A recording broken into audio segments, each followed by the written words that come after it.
So growing up as a transracial adoptee from infancy in my family, I was not taught anything about a healthy relationship or what the signs of maybe a toxic relationship could be.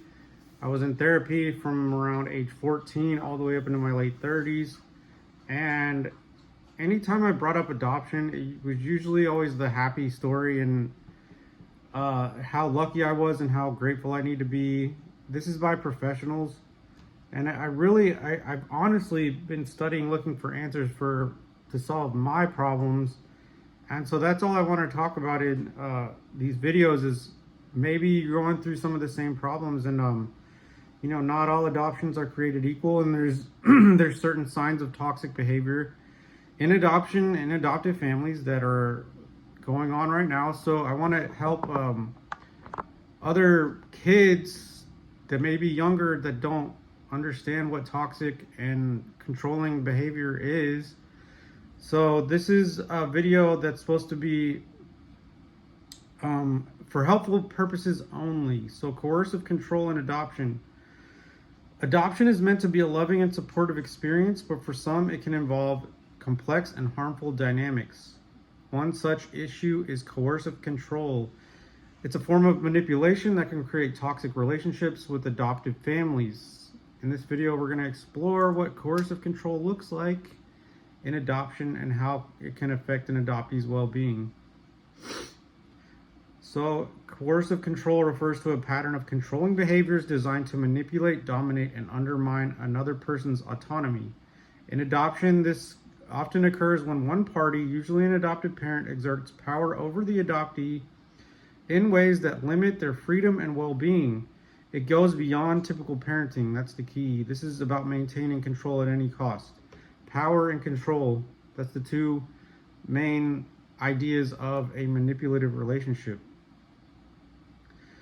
It's about maintaining control at any cost, often through emotional or psychological manipulation. So one of the key signs of coercive control is emotional manipulation. This can happen when an adoptive parent makes the adoptee feel guilty for wanting to explore their birth identity or connect with birth family members. The parent might say things like, "If you care about us, you won't search for your birth parents," or create feelings of shame or anxiety, forcing the adoptee to suppress their own desires and needs. Another harmful tactic is isolation. Coercive control often involves isolating the adoptee from potential support system, whether it's keeping them away from birth family, limiting friendships, or discouraging connections outside of the family. This forces the adoptee to rely solely on the controlling parent, reinforcing dependency and restricting personal growth.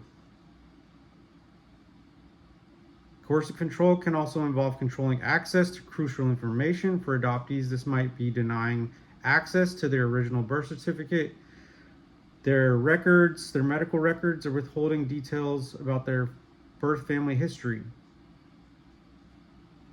This manipulation keeps the adoptee in the dark about their own past, making it difficult for them to form their true identity or pursue meaningful connections with biological family members. Another damaging aspect of coercive control is the consistent undermining of the adoptee's autonomy. In this dynamic, as an adoptive parent might invalidate the adoptee's feelings, dismiss their thoughts, or make decisions for them without considering their wants or needs.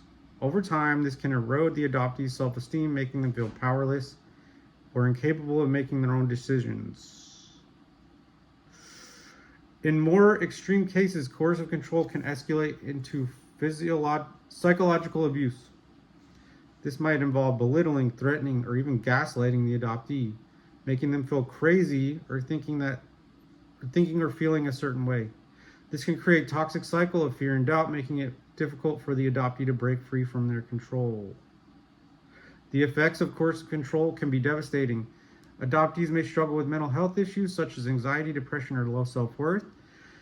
They might also find it difficult to form healthy relationships later in life. However, healing is possible. Therapy, support groups, and connecting with others who understand adoption can help adoptees reclaim their autonomy and break free from toxic dynamics. If you've been raised in a toxic relationship from infancy, how are you supposed to know? The main thing about manipulative and gaslighting and narcissistic relationships are that many people think that you know that you're in one, but if you've never been in one before and you're not taught about what a toxic, manipulative, narcissistic relationship is, how the hell are you supposed to know unless you learn about what it is and somebody that's been there before teaches you? That's what this is all about, is teaching others from lived experience. So if you know somebody that's dealing with coercive control and adoption relationship, remember that help is available. Reach out to support organizations or mental health professionals who specialize in adoption and adoption related issues. It's important to recognize the signs of toxic relationships and take steps toward healing. So thank you guys for watching. I hope this helps. Resources will be in the description box below.